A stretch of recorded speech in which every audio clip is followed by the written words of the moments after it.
Today we're going to be taking a look at War of the Ring by Ares Games. It is a 2 to 4 player game in a Lord of the Rings setting, and the board is a map of Middle Earth. Essentially, it is your free people versus the Shadow. So on the free people side, you have people like Frodo, Sam, and Gandalf, whereas on the Shadow side, you have people like the Witch King. This game is a hand management, dice rolling, area control game in which you have 4 ways the game can end. There are 2 ring-based ways, and there are 2 military ways. In the ring-based ways, if the Shadow player can get the corruption track to 12, then the Fellowship has been corrupted by the ring, and the Shadow player wins the game. If the ring bears make it to Mount Doom and destroy the ring, then the free people will win the game. In the military victories, if the Shadow player gets 10 victory points by taking over strongholds in the game, then the Shadow player would win. If the free people get 4 victory points by taking over strongholds in cities, then the free people would win. So now let's go ahead and take a look at some of the components and the game board setup for this epic 2 to 4 player game. Here's the setup for an actual game. The rulebook goes through a detailed setup, including where to place armies, tokens, and cards on the board. Personally, I suggest indicating the different nations somehow so that you're able to distinguish when you're grabbing reinforcements. Now we're going to go through the different boxes that are located on the board, starting on the right side at the very top, the Fellowship track. On the Fellowship track, you have a corruption token, which at any time, if it reaches 12, the game is over. And you have the ring token, which will show you if the ring bears are hidden or revealed, and how many spots they are away from the last time they were revealed on the board. To the right of that, you have the Fellowship of the Ring box, which shows you all of the companions of our ring bearers at this moment in time. And then to the right of that is their corresponding character cards. If at any moment these characters have separated themselves from our ring bearers, their figures would go onto the board and the character card would go in front of the free player. To the right of the board, you're going to see your special characters for the free people player. On the side, you're going to see the political track, which will let you know when a nation is active, passive, and then at the very bottom, when a nation is at war. At the bottom of the right side of the board, it shows you spots for the Elven Rings, which will let you change a die result during the game. You also see 2 spots for the event decks, your character event deck and your strategy event deck. And then to the right of that, you have the Shadow Special Players. On the left side of the board, at the very top, you have the Elven Rings. Like stated before, this will allow you to change a die result throughout the game, and all 3 of the Elven Rings will start with the Free People's player. To the left of the rings, you have 2 event decks, one for your character and one strategy deck. Off to the left of the board, you have the hunt tokens and your regular die. And then going down the side are your military spots. The beige spots are for any time an army becomes too big to place in a particular section of the board, you would place all but 2 over here in the box and take the corresponding token and put it in the section to indicate that that is the corresponding army. Then you also have stronghold boxes, so that if you retreat within a stronghold, you can place your armies in one of these boxes to let everyone know that you have retreated into that stronghold. On the bottom, on the left side, you have the Hunt for the Ring box, which we will discuss later on during this. And then to the right of that is the victory point track that lets you indicate if a free player has 4, then the game is over, and then if the shadow player has 10, the game is over. Now let's look at what a turn consists of for this game. Each turn has 6 phases. Starting with phase 1, which is the recover action dice and draw 2 cards. During this phase, players will collect all of their dice and draw a card from both of their decks, so their character and strategy deck. The maximum amount of cards that you are allowed to have in your hand at one time is 6. Any cards over 6 will be discarded, and discarded event cards never come back into play. Phase 2 is the Fellowship phase. This is for the Free People's player, in which they can change leadership, and also they can declare the location of the Fellowship.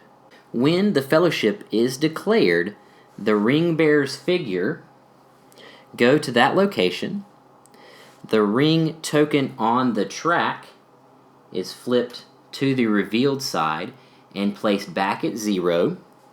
And by doing this, they can heal 1 corruption, and the nation that they are revealed in, if it is a city or a stronghold, will then go to active on the political track.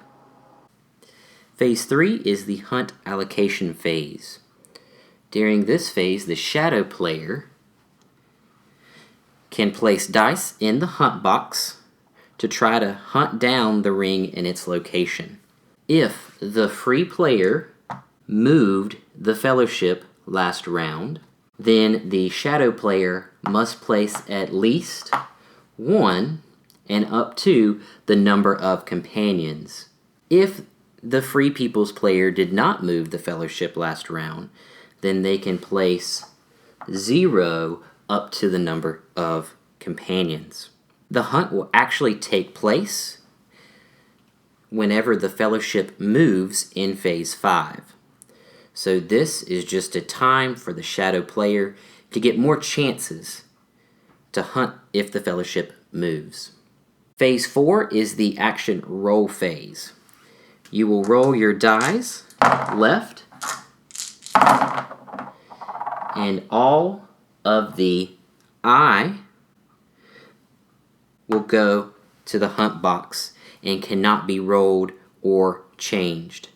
If you would like to change the result of anything but the Will of the West, you can use one of the Elven Rings. Once the Free People player uses the Elven Ring, it turns to the other side and goes to the Shadow player. Once the Shadow player uses the Elven Ring, it will be discarded from the game. Phase 5 is the Action Resolution phase, which, starting with the Free People's player and alternating, you will use 1 die result. If you have the least amount of dice, you can pass. Each die contains different faces that give you different options. Going in alphabetical order, we're going to start with the army or flag symbol. To use this, you can move up to 2 armies to adjacent free areas. You can attack an enemy if your nation is at war, or you can play an army event card with the flag symbol in the upper right corner. If you choose to attack, you will resolve the battle in 4 steps after you declare who, how many, and where you are attacking. If you are attacking an area with a stronghold, the defender can retreat into the stronghold first. Then you will follow 4 steps simultaneously.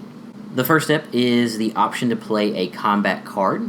The second is for both the defender and attacker to roll for combat. This is where you roll the white dice, and the number of dice is for the number of attackers and defenders, not including leaders or characters, up to 5. So the most that you can roll is 5. So if we were attacking right in the middle of the board, the attack we would use 3 and the defense would use 2. The next step is a leader reroll. This is where you can roll any failed die based on the number of leaders that you are attacking or defending with.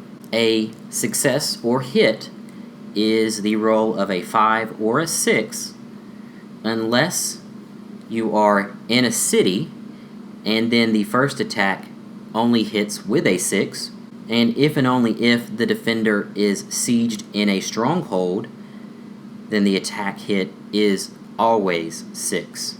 After you had finished rolling and re-rolling, you will remove casualties. Each regular army unit is worth 1, and each elite is 2. If all of the armies in a particular location have become casualties, then the leader and characters in the area also become casualties. And then the last is to choose to cease or retreat. If you do not choose to do either of those, then you will repeat the steps, unless it is in a stronghold, in which case only 1 round of attacks. The next result is the character or the sword symbol. With this result, you can move an army or attack with an army that contains a leader, or you can play a character event card, or the shadow player can move minions. They can move the Nazgul anywhere on the board as long as it is not a free player stronghold, or they can move the Mouth of Sauron, special character, or if you are the free people player, you can hide the Fellowship by flipping over the token, separate companions from the Fellowship and put them on the map, or move companions that are already on the map, or finally, you can move the Fellowship. If the Fellowship moves, the die will go into the hunt box and will set forth a hunt and hunt roll. When that happens, the shadow player will roll dice based on the red die that are in the hunt box, up to 5 die. A success is 6 unless there are multiple blue die in the hunt box. For each blue die over 1 in the hunt box, the hit is lowered by 1. The hunt die can be re-rolled if the ring bearers are in the same area as either a Nazgul, a shadow stronghold, or a shadow army. If any of the die are successes, you draw 1 hunt tile and resolve the effects. A number on the hunt tile will show you how much hunt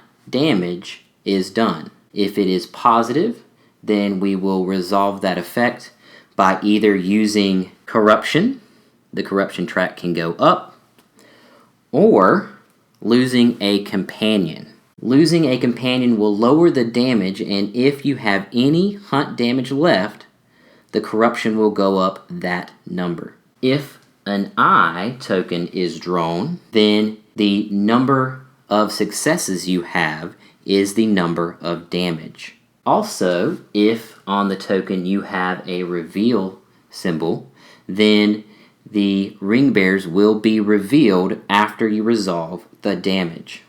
If you rolled a glass ball symbol or the event, you will draw an event card, or you can play an event card. If the shadow player rolled the eye symbol, it would immediately go into the hunt box. If the muster or helmet symbol was rolled, to use this you can move down the political track 1, or you can play a muster event card with a helmet symbol in the upper right corner, or if you are the shadow player, bring one special character into play, or if you are a nation at war, you can recruit. If you rolled the Will of the West, which is the Free People's special, you can use it as either a wild,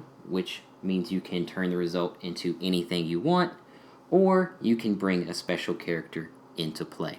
Phase 6 is the victory check. During the game, each city or stronghold has a number of victory points that you will receive for taking over that spot. Once you take it over, you want to move your marker up the victory point track and place your token on that spot to indicate that you have captured that spot. Now, if you are the ring bearers, if at any moment the ring bearers make it into Mordor, you place them on the first spot to Mount Doom. Whenever that happens, you will take all of the eye hunt tokens that have been drawn, and you will put them back into the draw pile and remove any special hunt tiles that were still in the draw pile. That concludes the turn, and that is how you play War of the Ring. This is a phenomenal game and is pretty much Lord of the Rings in a box. I highly recommend it. I love this game, and I hope you enjoyed the video today. Thank you for watching.